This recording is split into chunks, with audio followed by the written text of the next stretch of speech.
Hello, and welcome to my reflection PowerPoint on online teaching. My name is Diego Zarate Alviso.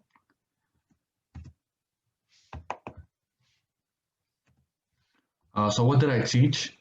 So I taught a unit over oil pastels that was designed for students to look back at their past and uh, and translate it to a 2D visual using traditional oil pastel techniques, and to also have discussions with their family and with their friends. With their friends, those were mostly done online because we can't. Well, I didn't want the students to be meeting up with each other during these times because you never know the health situation with each person. Because with family, at least you have a good idea about what they what their health is. Those are the 5 lessons, and we'll briefly go through them uh, in the slides, in the upcoming slides. Here's unit significance.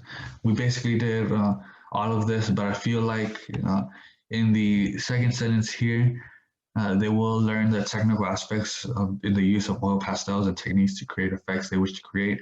I think that part was more in the first lesson and was probably lacking in the subsequent 4 lessons. And I did have an idea, like while actually doing this Google Classroom, in a way to translate that to the entire lesson, but because ours is already far deep inside the project, it was too late to change it. Because what I thought of was, and I got this idea from the uh, art educator Facebook group that was recommended to us, was to make each lesson a focus on the technical aspects of oil pastels, and uh, and as the final project, we could have uh, put all of them together to make one big piece, one good piece using all of those techniques. So, for example, in lesson 1, we could have done something about sgraffito, and then the second lesson we could have done something on layering, and then the third one do something about tinting and shading. But it was already too late for us to, for me to do that. So that's something that I wish I could have done differently in my project. And next time, I will definitely be more in depth with my research on how to approach these things. So here's the first lesson. So the lesson was much more of an introduction to the unit. I provided a PowerPoint, a narration of the PowerPoint, technical reference sheet on how to use the techniques, some images of the materials that we were going to use, a YouTube video to offer another perspective on how to do the techniques, and a guide that I made on using the software Autodesk Sketchbook. So that's a software where you can use any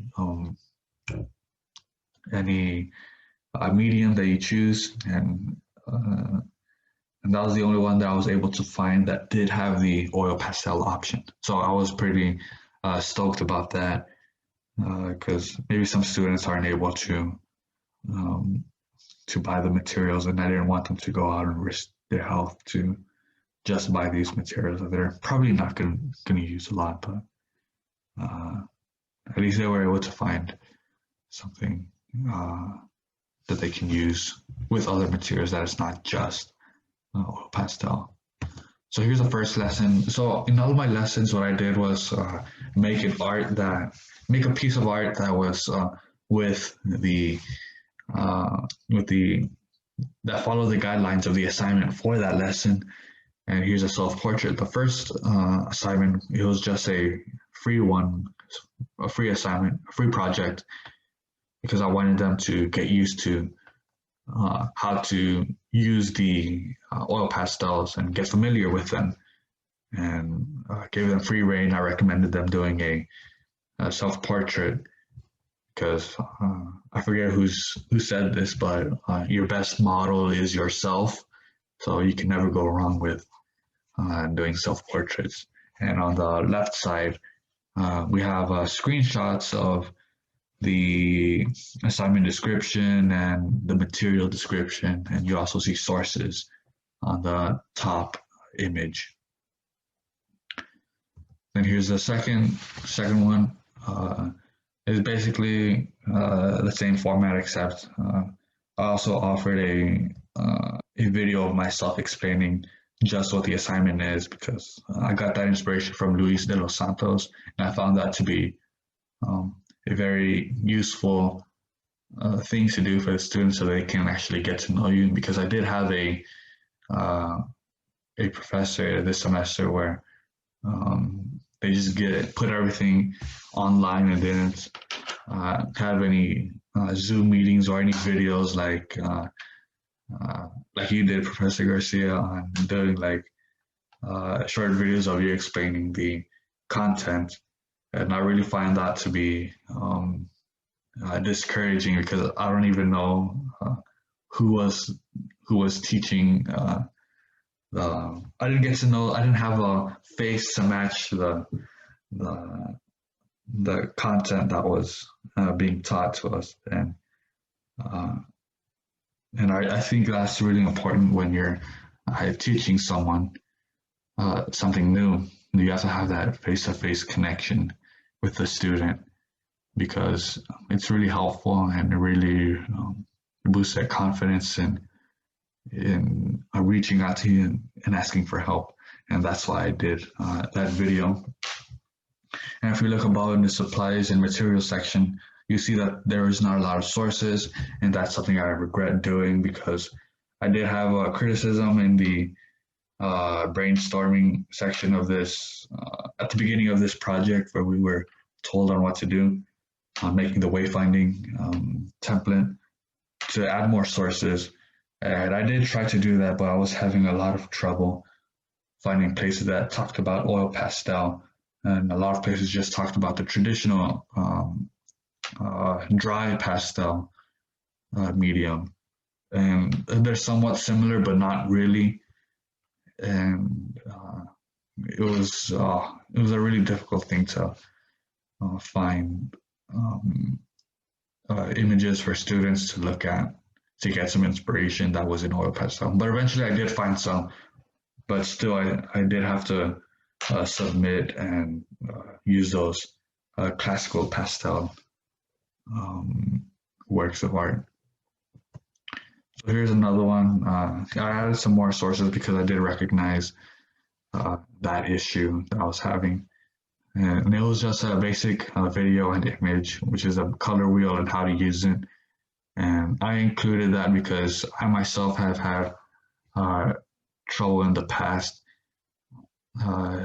in how to use colors and which colors to use and the combinations and all of that. And I think a lot of students may have that same experience, because there's a lot to choose from, and it could be overwhelming sometimes. And you never know what the proper color to use, and I want to offer this to the students so they have a general idea on how to go about making their work of art. Then here's I think the fourth one. So this one's a little bit the same as everything else. I offered a voiceover on something I forget. Oh, a critique on some artworks in a Google Slides, in a slideshow. I did a voiceover on a slideshow that I put up. You can see the slideshow, also that section showing movement with oil pastels. I did a critique on that, a voiceover for the students to look at. And I also offered the National Gallery of Art's website and the Met Museum website, so students can explore them on oil pastels and pastels. And something that I should have done there was ask them to have at least some parental guidance in the Met Museum and the National Gallery of Art, because of course there could be some nude portraits, and I don't want the students to be looking at those stuff with immature thoughts and being inappropriate and all that.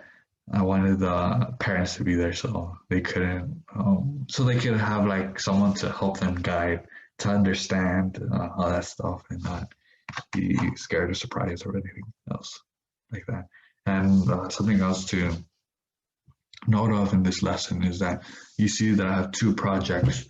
The one on the right is one that I wasn't proud of, and I acknowledged that in the description and in the video that accompanies it, that I didn't like it and that I will make a new artwork, and that's what you see on the left. And I remind the students that as artists, we're always changing our minds, we're always making mistakes, and we can always have the opportunity to go back and redo it. As artists, our lives, our thinkings are always changing, and some of my strengths and weaknesses. A strength of mine would have to be the wording of the text and offering a lot of examples and avenues for the students to navigate the assignments.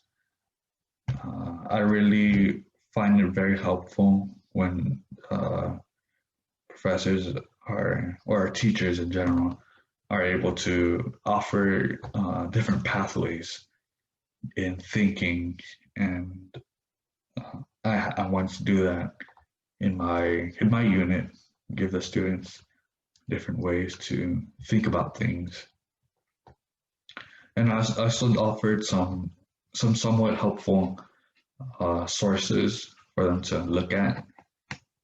And my weaknesses would have to be the taking of the videos in one shot and not editing. I did that because in the classroom setting, we are not scripting ourselves. We are in the moment. We are speaking in the moment. We are not trying to make ourselves look like the most perfect person. We're just on our toes the whole time. And I want to take this time to put myself in that situation so I can reflect on just how I'm putting out the information. And personally, I'm not happy with the way that I'm speaking, because you're noticing it now. I'm taking a lot of pause. I'm saying a lot of ums and uhs. I'm trying my best not to do that, but it is something that is noticeable. I'm trying to work on it as much as I can. And I think these one-take recordings tries to train me, tries to make me practice and speaking a different way. I can do much more better, but that's something that I'm hoping to fix in the future. And I also feel like that my verbal wording can be confusing and might not be getting the message clearly to my students and to people in general, because sometimes I might be jumping around ideas and topics, which could be frustrating for everyone. So that's something else that I want to fix. And that is the end. Thank you so much for your help and guidance, Dr. Garcia. I really appreciate it. I hope to see you next semester. And if this video has went over the 5 minutes, I'm sorry, and I don't expect the full points. Thank you so much. Bye.